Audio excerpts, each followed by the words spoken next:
Hello, welcome back to MBWK. This video is going to be on fonts, where I get my fonts from, how to download them and install them on your PC so they are readily available for you to use in Lightburn. I'm not entirely sure if this works for different platforms like Xtool Creative Space, so if you do use a different platform, please go ahead and leave a comment in the comment section below just to let others know whether or not it works. Now, first of all, what you want to do is go to your preferred browser and type in dafont.com. That's DAFONT.com, and that will bring you to this website right here. Now, personally, I haven't had any issues with viruses or malware, but with all websites, there is always a risk, so just be careful. Don't do anything that you don't want to do. Now, with that being said, this is the homepage. I'm just going to get rid of my face cam. Although it looks a bit outdated, it's fairly simple to navigate. At the top here, we have all these different styles of fonts. So under fancy, we have cartoon, comic, groovy, old school, curly. All of these are under fancy.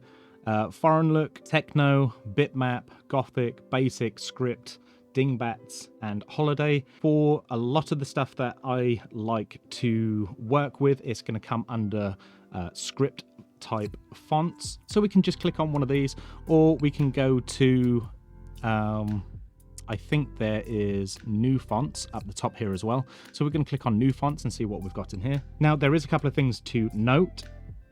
Here on the right hand side where it says download, you can see here above that it says free for personal use, 3 font files. So you have got to be careful in what you do with the fonts that you download. If you come here to more options, you can check whichever box you would like to use. Go into 100% free, gives less limitations on how you can use the fonts. It doesn't mean that all of the fonts will be able to be used where you are selling designs or selling physical products using these types of fonts. Usually there will be a README file that comes with the fonts that you download.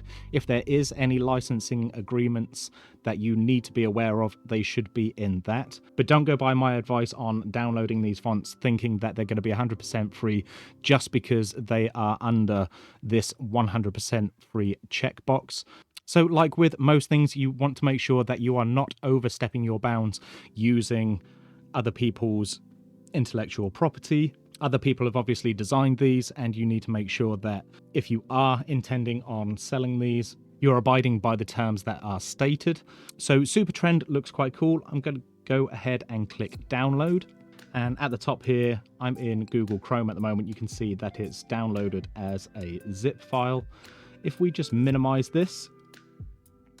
So on the left here, you can see that I have created a separate folder on my computer where I save all of my fonts to. So what I'm going to do is open another tab and go to downloads.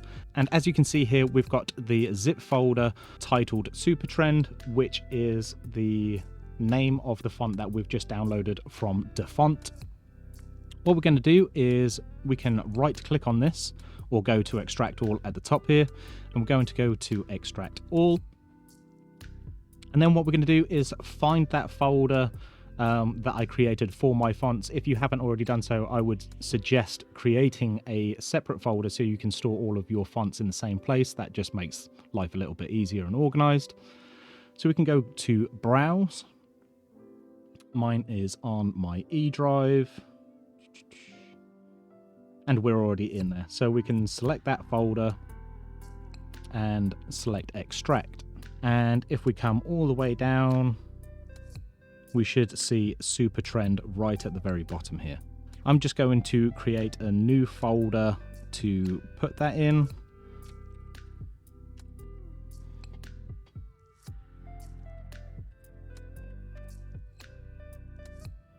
Drag that up and chuck that in there. So from there, we want to right click on Supertrend and click on install. And now what we should have, if we go into Lightburn, we should be able to type a bit of text in.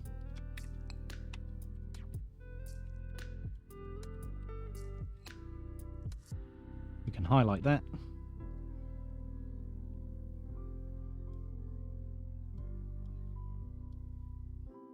We can select that, go to our font, and we should find Supertrend right here.